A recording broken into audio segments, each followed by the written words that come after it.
It's the football show, people. I feel like I should be breathing into a brown paper bag. What a day. Cookies, how you doing, buddy? Brought to you by KG Law, by the way. You all right? I know you had a commute. You're flying by the seat of your pants today. You're doing Lions pre. Now you're right here with us. You're going to shepherd me through a busy day in the NFL today. I'm excited. Yeah, we still have Broncos and Chiefs. And by the way, the script writers are doing their best. I'll explain later, but let's get to our 5 big things. We do not have time to waste. And what I want to do is a courtesy. Somehow thousands of people watch us do this live. I want to make sure we get people a pee-pee break before Lions-Eagles. We're going to just try to be a shade under 45 minutes. Sound good? Perfect. All right. Fire Mike McDaniel to launch an investigation. That's number 1. We started today, Hola, in Madrid.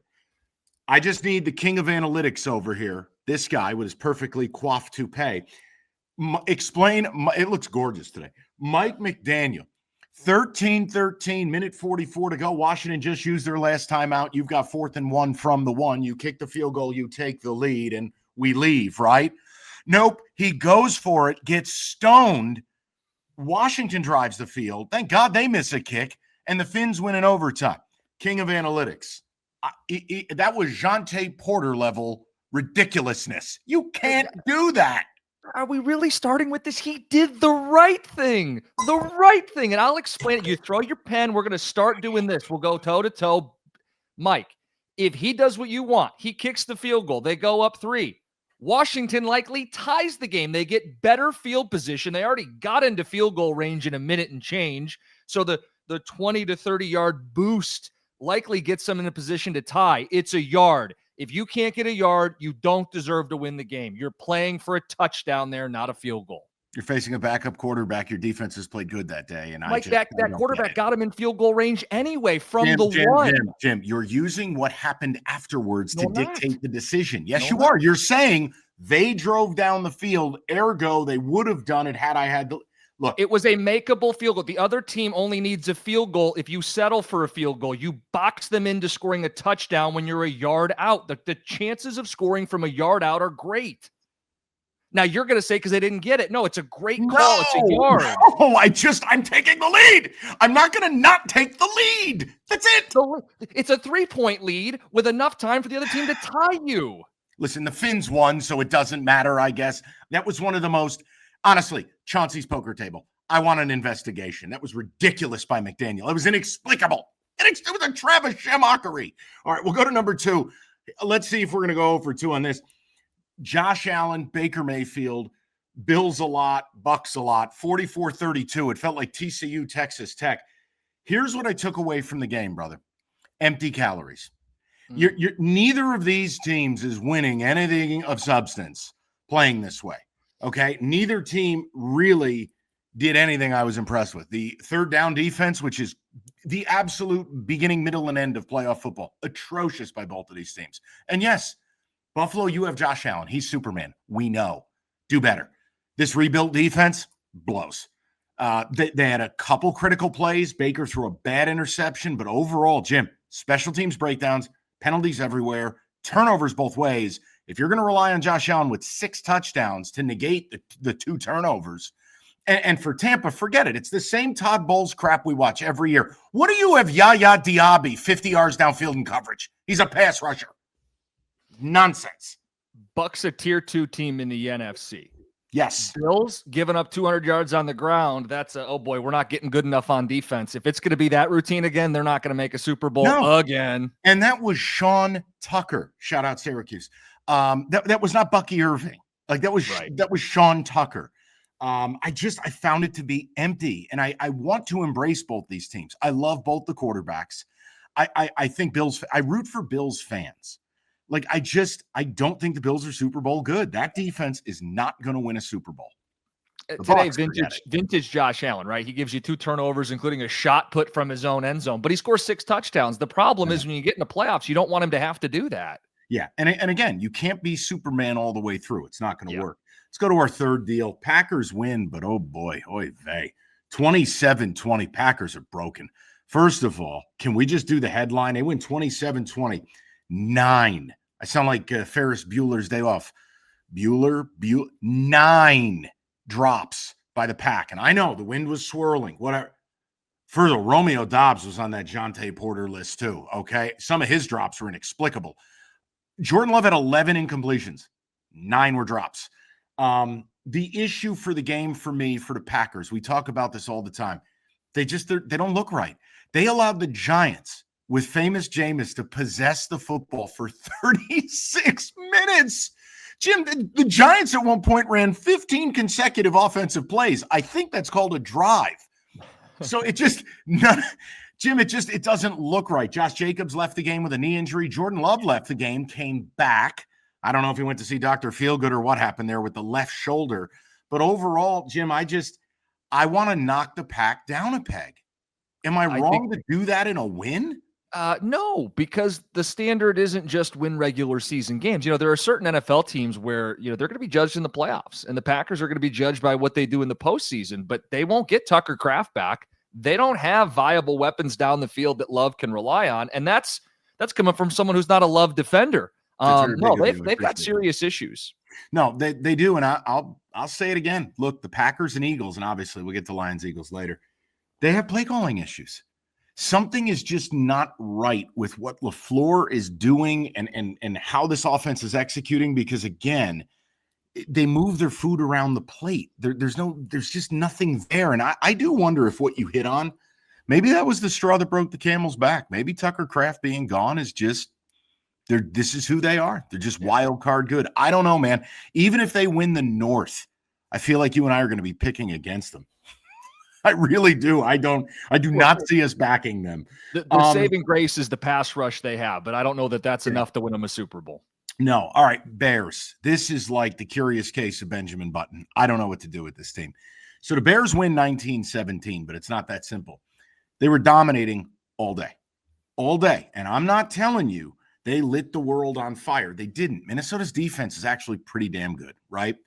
But you're up in this game. I think you were up 16-3 at one point. You spit the bit. You blow the lead. J.J. McCarthy's awful. We'll talk about him in a second. But what did they do again? If you want to call it lucky, cardiac Bears, that's fine. There's also another side to it where you go, well, wait a minute. They're making winning plays. They got the special teams play. They got into field goal range. And in typical Bears fashion, they would have missed the 49-yard field goal. They didn't. They walk off the Vikings in Minnesota. Jim, I don't know what to do with them. More lucky or more learning how to win? What are we making of the Bears here? Who, by the way, with a Lions loss will be in first place. What? Yeah, currently first place in the North. 7 of the last 8 games they've won. Now you could point out it's the Raiders, Commanders, Saints, Cowboys, Bengals, Giants, and 9 leading the Minnesota Vikings. He was terrible today. Look, if you're honest, Bears fans, 16 of 32 for Caleb. Doesn't throw for 200 yards. Like, they're not looking good, and they're winning. So I just think it's an honest assessment of you're not going to take wins away. The wins are going to get them in the playoffs, but they're not as good as their record shows. And the gauntlet's about to start. They go to Philly. They go to Green Bay. You'll get another game against the Lions. The heavies are about to hit. Look, hey, if you told me Ben Johnson was going to Chicago and taking them to playoffs in year 1, that's a massive step forward. But I have a hard time buying into a lot of what I watch, because you're right, Jim. McCarthy, let's just get to this now. I mean, he had 75 yards passing going into the fourth quarter and barely 50%. And guys, hey, 1990, when I didn't have any gray hair, 50% was acceptable. 50% in 2025 is like the Mendoza line. I mean, that's just impossibly bad. And Jim, when you watch, this is the thing, it's not all incompletions are equal. A lot of times in the NFL, these windows are tight. If you throw the football in proximity, I don't knock the quarterback, but it's even more finite. We're spoiled here with a guy like Jared Goff, who's hyper accurate, right? Where you're putting it to the inside, to the outside. I'm going to put it low and away where only my guy can get it. Look, sometimes shit happens. The point with JJ is it's like whiz bang pow. I mean, if you can't throw it where Justin Jefferson can just get a hand on it, that's unspeakably bad. Couple times today, Jim, the announcers not sure where that one was who that was meant for. He looks awful. Well, and Mike, over the last 2 seasons, we've watched the Vikings take dead quarterbacks and resurrect them, right? Yeah. Like, this offense is supposed to make it easy for quarterbacks. So whether it's a Sam Darnold or even like a Josh Dobbs that was playing a little bit a couple years ago, What about the Nick Mullins era? Nick Mullins. So if these stiffs can look decent, what does it say about JJ that he doesn't? See, that's the thing. Because if people are going to go, well, you guys are being hypercritical. Well, hold on. Yes, he's young. And yes, he doesn't have a lot of experience. Fair, all fair. But he was placed into a Super Bowl roster. This isn't Cam Ward, who's currently playing with the East Carolina Pirates, aka the Tennessee Titans. So there has to be a harsher curve. Jim, an average quarterback, Minnesota's playoff team. Period. Well, like, it's no hesitation. And if this is who he is, they shouldn't have taken him where they did. Well, and also, look, it just shit hits different when you don't know the other team's plays. Why don't we just go? I'm sorry. Come on. Just let me live. Okay. The Giants suck. I know. Rams. Can we talk about it? 21-19. Now they screw our bet, which was Rams minus 3.5, covering all day. 14-3. Jim, for a point in time, you ready for this one? Between the second and third quarters, 21 of 24 minutes of TOP was Seattle. Somehow, Rams are still up 21-12. Oh, wait, I know. Ginger madness. Sam Darnold with 1, 2, 3, 4 interceptions because he can't win big games. They backdoor us. We lose the bet. But the Rams win. They want a street fight. They can do it different ways. Byron Young is playing out of his gourd.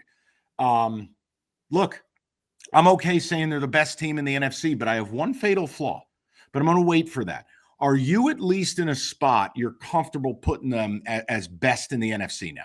Yeah, I think I said it a couple weeks ago, and this is a huge win for them. Probably their biggest win of the year. It's a defense. It's not just Stafford and all the toys and McVay. It's a defense that got stops, turnovers, red zone stops. Yeah, I think they're the best team in the NFC. I know they lost to the Eagles toe-to-toe. They got a field goal block. They had 2 field goals that they couldn't execute. I really do think they're the better team as we look forward. Fatal flaw. You ready? What's the fatal flaw? And I view the Rams, and we're going to do this on Cash the Ticket. I'm sure Oregon are the same thing. At some point, the Rams are going to run into somebody, just like Oregon is, that is going to run the ball right in their fucking face. Sure. And I'm telling you, there were moments today. Seattle got it going. Now, red zone-wise, Seattle faltered. Once again, when you have Bobby Flay as your quarterback. The point is, and it could be Detroit in the middle of December. That goes out there and runs the ball. I'm trying to build a little hope there for you. For Seattle, can I just offer you this? Seattle is the Bears' wealthy uncle. Yes. They beat up on a bunch of shit, and this is who they are. They're going to be competitive. That defense is going to play good ball. But I'm sorry, whether it's this game here, when you got to win a big game, Sam Darnold is not going to be the better quarterback. You're going to face someone better, and I just think it's the same as when he was in Minnesota. He'll get you only so far, but in these chips down games, dude, he's not that guy. Yeah, I agree with it.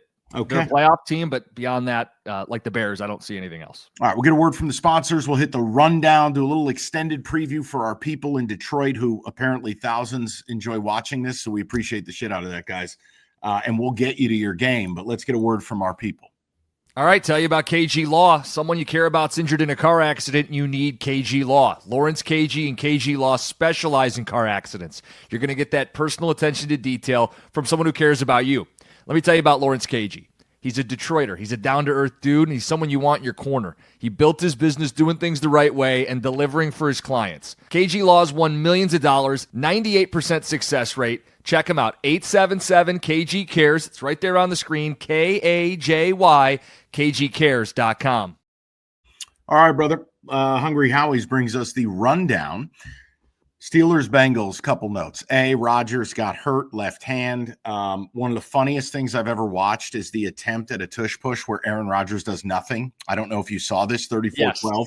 Yes. He stands there. He doesn't even attempt in the pushing. He's like the dad supervising what the hell's going on. It's truly remarkable. Why is he on the field? Put some tight end in there to push him. I'm glad you said this. Like Seattle does that with A.J. Barner. Yeah. The kid who played in Michigan. And it's fine because he's physically imposing. Like you couldn't get – what's the tight end they drafted from Georgia? The kid who's like 6'8".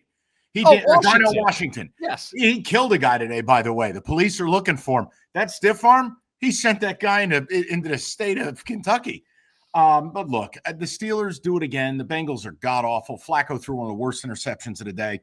You know you're bad when both your turnovers go back the other way for touchdowns. You had a fumble 6. You had a pick 6. I'm not going to go crazy about it. Steelers win. I still think Jim's going to be right, guys. They've got 2 against the Ravens, and there ain't no way I can pick that team to beat the Ravens, even though the Ravens weren't in great shakes. But for a week, they got the – what do you want me to say? I can't – afloat. Yeah, they stay afloat, but it wasn't impressive anyway, shape, or form. Chargers, Jags. We had Jags +3. This was a snooze fest. This was awesome. It was a complete disaster for the Chargers. And it was like everything bad about this team in one game, including they can't protect Justin Herbert. He threw for an astonishing 81 yards. He threw a pick. He was under duress all day. And he got flatlined a couple of times. Look, here's my thing with the Chargers, all right? And then we'll get to whatever Jacksonville is. Is it crazy I can see a scenario, the Chargers go into full collapse mode now that Joe Alt's done for the year, they don't make the playoffs? Yeah. Or is that overreacting? No. What are they, 7-3 right now? 7-4. 7-4 with the loss now, right? And they go into the bye week, but there really aren't any solutions up front. I mean, they made the trade. I don't think it's enough. No. Look, they banked 7 wins. How many wins gets you in the AFC? 10? I think you got to get 10. Yeah.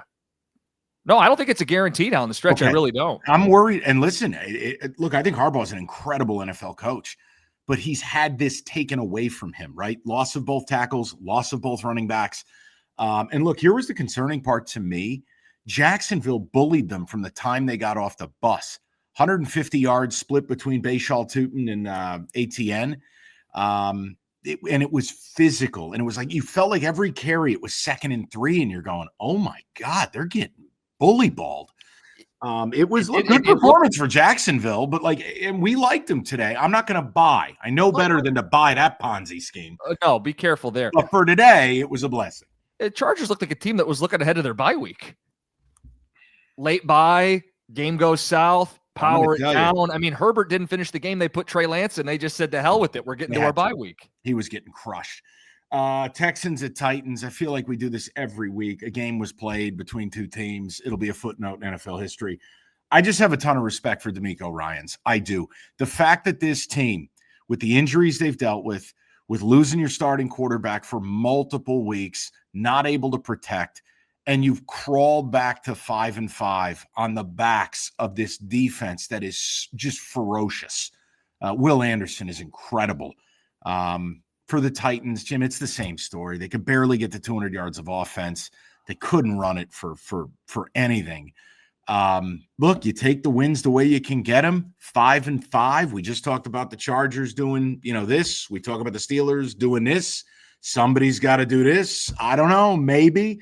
Houston plays the Chargers down the stretch. Now, Houston's got a gauntlet coming up, but that's one they have to win to take advantage of a team on the way down. Yeah, Buffalo next week, by the way. So, again, if you take the run away, you make the Bills one-dimensional, but they need their offense. You need Stroud. Stroud back, yep. Atlanta Panthers, I just – allow me a minute. No, I just listen to me now. We didn't have nothing on this game. This wasn't a pick. This was nothing. But I said to you, there's no world where Captain Capri Pants should be favored over anybody, which is Raheem Morris. And there's no world we wanted the Panthers, who just got crushed by the Saints. Jim, this is just complete unprofessional loser nonsense by Atlanta. And the box score doesn't even tell you the story of this game. You cannot allow Buddy the Elf to throw for 448 Christmas yards. You can't. Bryce Young takes a month to throw for 448 yards, okay? Like the Army sweatshirt I'm wearing. It takes an Army quarterback a month to amass 448.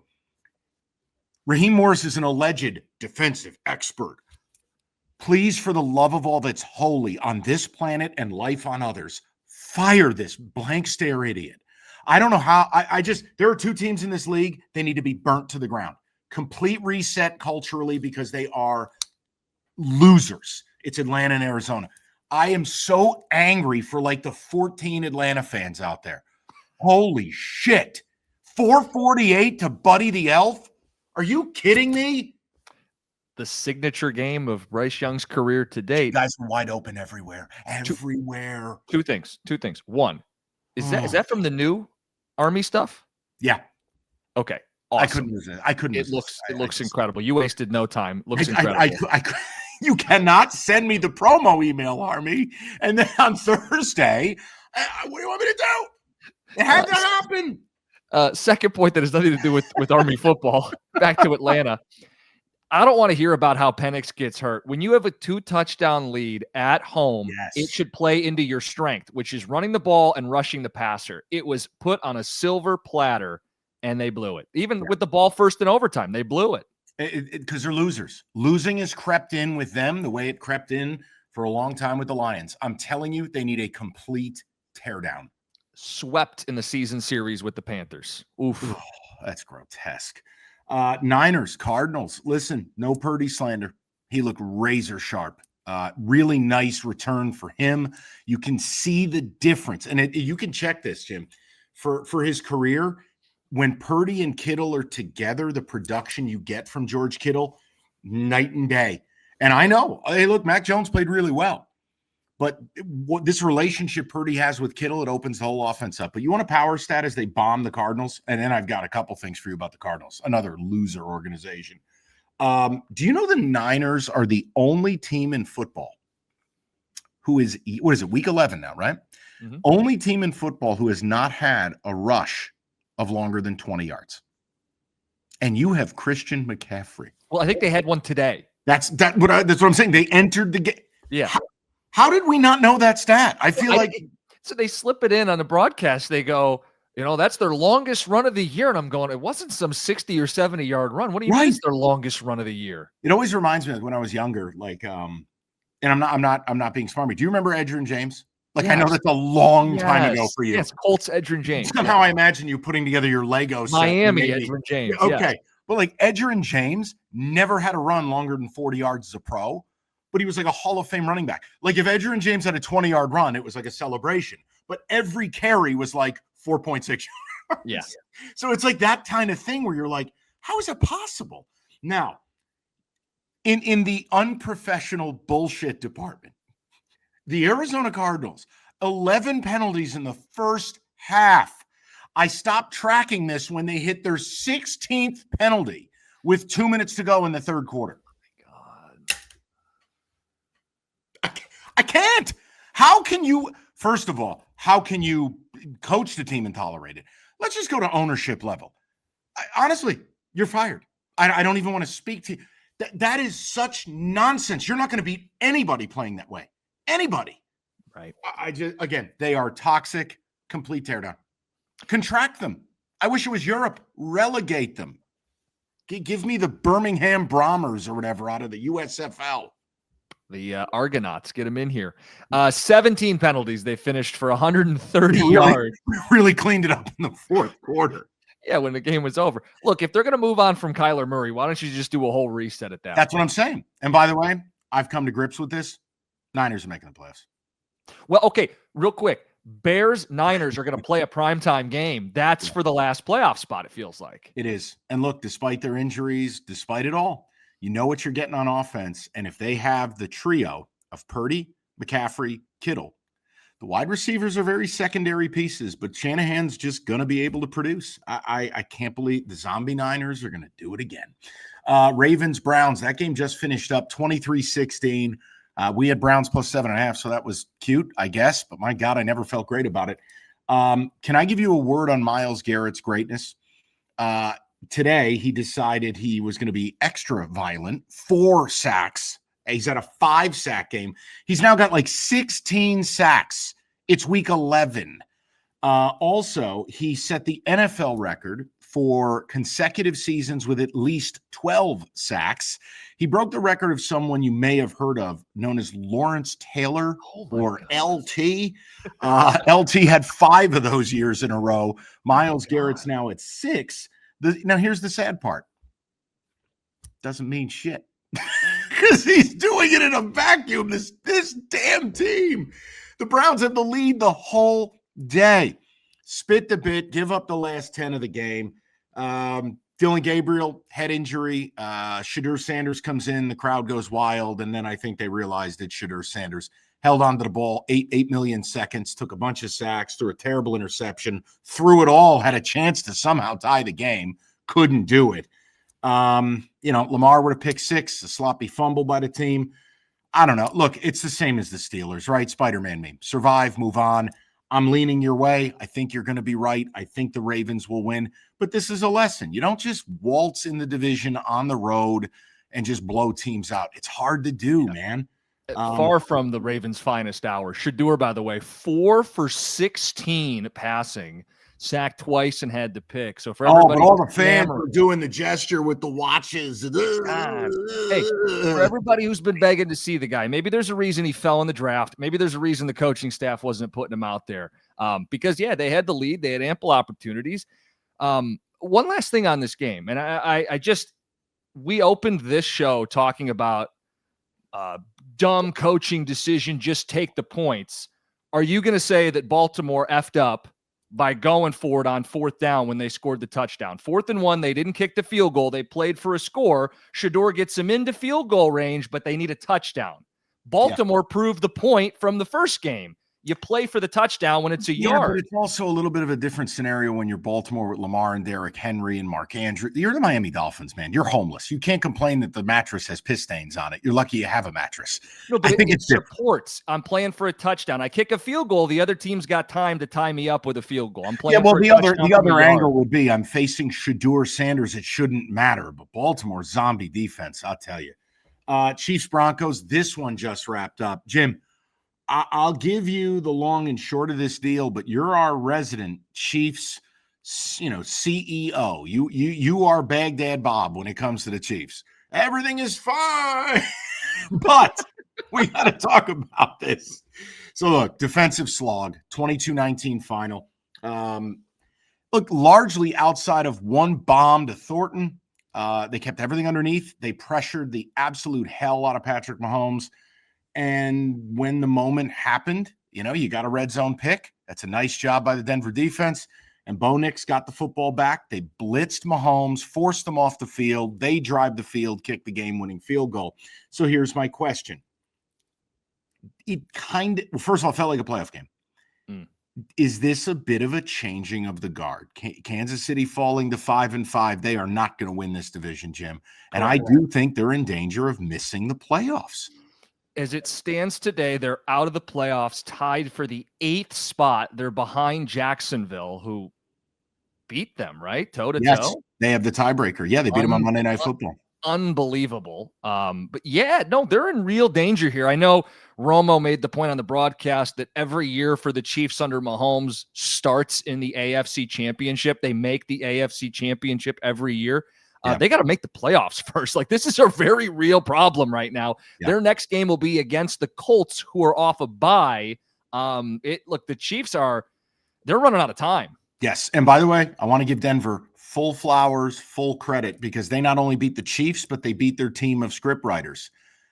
147 yards in penalty yardage assessed against Denver. Denver, who, by the way, has won 8 in a row for Denver. I think with them in New England, we're running into, hey, they got the best record at 9-2. We don't know what to do with them. Mike, they have passed all the tests they can in the regular season. They've beaten heavyweights like Buffalo and Kansas City. The only thing left for them to prove is come playoff time. Nailed it. Not just a little changing of the guard. All right, word from our sponsors, and then we got to get Jim in the spotlight here for Lions Eagles. Listen. Hungry Howie's got you covered football. 51% off any large, round, original, or thin crust pizza with any of your favorite toppings. So whether you're a minimalist, just like a cheese pizza, or you want to load this thing up, whatever it is, 51% off. All you need to do, go to hungryhowies.com, order up a large round for carryout, and you're good. No strings attached, no BS, no copious legal. 51% off. Go to hungryhowies.com before it's too late. It's Hungry Howie's.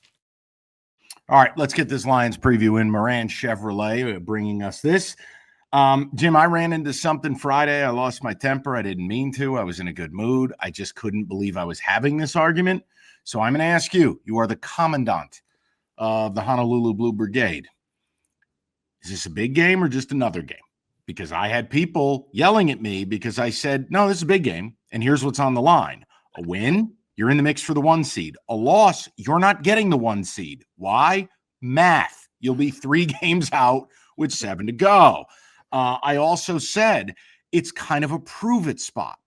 And I used a stat people didn't like because it wasn't friendly to the Lions. And I said, okay, well, you can get mad at me, but it can't just be a big game when you win. It doesn't work that way. Can I venture a theory here? The common denominator, if you will, the people saying it's not a big game are probably people who don't believe the Lions are winning this game. I can't imagine there are many people who believe the Lions are winning who are going to prematurely tamp down what's going to happen. And I am very nervous about how this goes. I think it's a coin flip. We can preview it, Sure. But there is no doubt about it. This is a big game. If the Lions win, they are in the thick of a race for the 1 seed. Whether you value it or not, I do. If you lose, you're a notch below. If you lose, you aren't getting the 1 seed. They're going to be 2.5. You said 3. Round up, it's 3 games back. Yeah, you know what I meant. Can still win the division, can still have a home playoff game. Of course. But Mike, there's going to be a big referendum on who they are. They don't win this game after not beating Kansas City, not beating Green Bay, getting overwhelmed by the front of the Minnesota Vikings. There's going to be a real question about, are they just good and not great? Can they live up to the Super Bowl expectations that they themselves and we as fans have set for them? And if they lose this game, you have to move them down. Just because if they win, you would move them up. You can't talk out of both sides of your mouth. I'm thrilled you have that opinion. That's the fun of sports. That's why you want your team to be good. So you get to play in games like this. And look, I have no idea what the hell's going to happen tonight. Like, you and I went head to head for fun. I don't have some big, huge opinion. The Lions are losing. No, I mean, I do think this is a tough spot. And I do think from a matchup standpoint, we'll get to that. There's some things I want to see. But like, this was the stat I used a little bit, and people got all pissed. And I said, okay, you're 4-0 when facing one of the 10 worst defenses in the league. Well, that means you're 2-3 against actual teams. Right. Like, it's okay to just say we've done our job against the dregs of the league and we've beaten them like a drum. Like, against bottom 10 defenses, you average 42 points a game. What the hell are you doing against the rest? That's the problem. So this is kind of a, hey, let's show people we're not that team. We're going to match up against Vic Fangio and a good defense, and we're going to go to war. And we're going to, like, that's, I just don't understand how we've arrived here where it's like everyone has waited for this team to be awesome, and they are. Like, if they lose tonight, let's say they get their asses kicked, they're still really good. They're still a playoff team. Anybody downplaying this game's a weenie. I mean, you're a weenie. You're a non-competitive weenie. Your team's playing in a big game on Sunday night. By the way, point spread's under a field goal. Go out and flex on them. Mike, I do disagree with one thing I heard you say this week. Okay. You said they don't have a signature win. They were bigger dogs going to Baltimore. And I remember at the time how impactful it was to sack Lamar 7 times. Go into Baltimore and go sledgehammer to their front repeatedly. Now, you want to say they have to stack signature wins? That's the camp I'm in, because I need to see consistency. Consistency, you got to do it every single week in the playoffs with no oopsie-daisies or false steps. So I need to see them stack it. Now, because they did it in Baltimore, I think that blueprint plays, containing a mobile quarterback, stopping a 2-headed monster, playing 3 linebackers, it's what's giving me optimism, right? I look at it and think Dan Campbell, some of the, not just putting up 44 points, but resetting and recalibrating the offense, that has me feeling good. My issue is, to get into a little bit of the X's and O's here, Jalen Carter against the interior of this Lions offensive line. If they aren't winning on early downs, it's going to set Goff up to set the ball into harm's way, to turn the ball over. Hurts doesn't turn it over. You know, we can talk about what the Eagles aren't doing this year, and they're not the dominant team they were last year, but they are winning ugly. And that's all that matters, is winning this football game. So I'm incredibly nervous about how this is going to go. I need to know that the Lions can win up front on early downs to neutralize Jalen Carter, because then everything else opens up. Well, no, and all the Eagles do have is signature wins. It's bizarro world, because you don't even feel good coming out of them. I mean, look at that Packer game last Monday night. You're like, am I supposed to feel good about that? Right. Like, so it was 2 matchups. You just hinted at one. Lions interior line versus the Eagles interior. And I want to see Dan Campbell week 2 play calling versus Vic Fangio, who, look, Guy's got about 8. I'm pretty sure Vic Fangio graduated with a Brontosaurus. The guy's got 100 years of NFL experience. And okay, now let's kind of see the chess pieces move around. Here's the other one too, just because we talked about it so much. Like, I wanted Jalen Phillips bad at the deadline. He was great for Philly on Monday night, and they're moving him around. Just like when you're watching tonight, keep your eye on him, guys. They're doing lots of stuff with him. He produced pressures galore last week. Fangio clearly got the guy he wanted. I don't want to oversimplify. Fangio's defense typically is one where they want to keep everything in front of them, and the Lions can operate hopefully over the middle, but it's where you're going to miss Sam Laporta. It's St. Brown over the middle. Can you get Brock Wright? Can you get J-Mo on a line, or not J-Mo? Can you get Gibbs on a linebacker? J-Mo on some crossers? If you can soften them up, kill them with Jared Goff's accuracy over the middle, I think that's one area you look to see with Fangio's defense. Yeah, and it's not like Philly's going to run away. Saquon's not averaging 4 yards a carry. Their passing game has been very stop and start. Do I think you could see like an A.J. Brown literary classic tonight? I don't know. That just seems to be the way things work. Like, think about it. There's no Kirby Joseph. This knee thing's starting to freak me out. It continues to keep him out of practice, let alone games. Hey, shocker. No Marcus Davenport. We're good. Jeez. Look, they have been producing pressure, but Hurts can extend plays, and they don't have Kirby Joseph deep part of the field. They don't have DJ Reed still at corner 1 and no Terrion Arnold at corner 2. It could be a spot for A.J. Brown, who met with the owner. Feed me the rock, right? What they say, squeaky wheel gets the oil. He could be a big day for A.J. Brown. All right, we've got the C4 question of the week is going to be a Lions question, so we'll just keep this rolling. Let's get a word from our sponsor and then dive into the question. Brand Chevrolet, it is November. It is football season, tailgates, hunting trips, and more. The Red Tag sales event is happening now at Moran Chevrolet, Michigan's #1 selling Chevy dealer. Level up your tailgate and your weekend adventures in a 26 Silverado 4-wheel drive crew cab. Perfect for hauling gear or maybe your game day stuff, or hell, maybe you're just driving to the middle of the woods. I don't know, $189 a month, 0 down, GM employees and immediate family members. You need something more compact. They got the 26 Equinox LT, $279 a month, $999 down for GM employees and immediate family members. They make it simple. They make it stress-free. Go to MoranExpress.com or stop by on Gratiot, just north of 15 Mile in Clinton Township. Moran Chevrolet, where you always get the best price, period. Chevrolet, together, let's drive. All right, C4 question of the week brought to you by C4 Ultimate, available in 3 flavors. Sarah from Warren writes in, should Dan Campbell continue to be the play caller past this season? I don't know.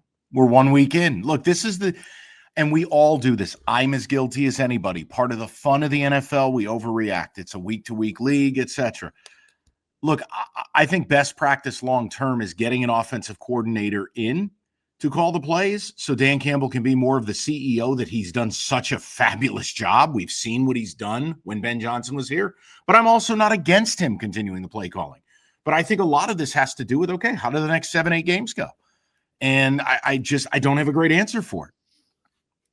Yeah, let me push back and say, why would this not be the optimal way to do it? It's what most teams do. Like, I think on the surface, you'd wonder about game operation, right? Where is this taking away from if he has to call the plays? But then I dug a little deeper, and now with Dan Quinn, the latest head coach to take over play calling duties, 19 of the 32 coaches call their side of the ball. So this is the norm. And then I dug even deeper. Okay, but are these good teams, bad teams?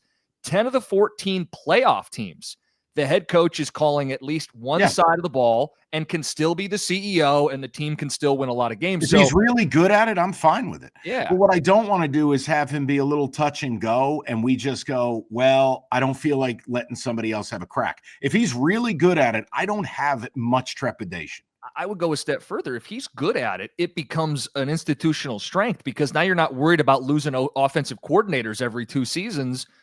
Dan's not going anywhere, and he has the reins, and he knows the personnel and the offense and the style of football that wins. You protect this man at all costs. Let's get a word from our sponsor, Preview Monday Night, and get people to their football. If you have a question for us, get to a participating 7-Eleven and look for the QR code at the C4 Energy display or on the cooler. Scan the QR code and ask the question. For a list of participating 7-Eleven, Find the list and contest details at 971theticket.com. C4 Energy is the energy drink you need. 200 milligrams of good caffeine in the performance, or 300 in the ultimate energy. And C4, it's not your traditional energy drink. It's next level, sugar-free, made for athletes. They don't fill it with junk. And C4 just rolled out their Jim Costa approved Jolly Rancher flavors, and they study everything. And a bunch of things I can't pronounce are in it, but it's all good. C4 Performance Energy or the Ultimate Energy at 7-Eleven. And remember, if you got a question, get to a 7-Eleven, find the QR code at the C4 Energy display today. All right, Crocodile Cloth, Monday Night Football preview, because Sunday night is the Lions. It is the Cowboys laying 3.5. They travel to Vegas. Yeah, not an ideal game. Look, I actually lean Vegas here a little bit. I don't believe Quinnen Williams is all of a sudden going to fix everything that ails them. I don't think that Logan Wilson, who was benched in Cincinnati, is going to turn into Zach Thomas or Ray Lewis. I figure Raiders could run the ball a little bit. Geno can't be this bad. Probably is going to be more of a shootout game anyways. But did you have a lean here? Like, this is an atrocious game for a Monday night game. Yeah, it's funny. We show the graphics on the screen. 3-5-1 against 2-7. Now, look, two iconic franchises, right? The Raiders and the Cowboys. And that's not what you're getting on Monday night. It's two bad football teams. My thought is you can beat the Cowboys down the field. I don't know who the Raider receivers are that are getting it done. It's all kids now. Yeah, they got the kid for, what is it, TCU, Jack Beck or Besh or whatever his name is. They took him in the last draft. He's a rookie. And look, you can come up with names. They don't have a lot of proven threats down the field. So when did Brock Bowers start looking like he's 45 with 3 kids? Well, because he has no hair. That's what I'm saying. When did that happen? I never knew he was bald at Georgia. Then he took his helmet off and he looked like Al Bundy. I go, what the hell happened here? Look, if you want to tell me you like north of a field goal because, hey, it's two bad football teams and points matter, I'm cool with it. Yeah, that's pretty much beginning, middle, and end. All right, let Crocodile Cloth take us out, and let's get everybody to the game they care about. All right, your Sunday Night Football preview is always brought to you by Crocodile Cloth. You've heard us talking about this. This is the do-it-all solution for life's toughest messes. Crocodile Cloth Grill. Yeah, I know there's snow on the ground, but if you're one of these guys that likes to grill all year, pick up the Crocodile Cloth or get yourself stocked up for when the weather gets nicer. Crocodile Cloth Grill is made for grillers, outdoor entertaining, all of it. They're tough cloths. 10-inch by 15-inch. They stay wet a long time. They're going to power through any of that caked-on grease and food. Crocodile Cloth can clean your cooler, your outdoor furniture, and anything that gets messy at the tailgate or cookout. So go to crocodilecloth.com/football show. Check out a tailgate bundle and a free gift. As they say at Crocodile Cloth, go ahead, get messy. All right. Go ahead, get messy. Get the Eagles and Lions. Nothing drawn out. Enjoy it, people. You die to playing games like this. Just relax. You'll be fine either way. For Jim Costa, I'm Mike. We'll talk to everybody tomorrow. You're going to be great, Jim.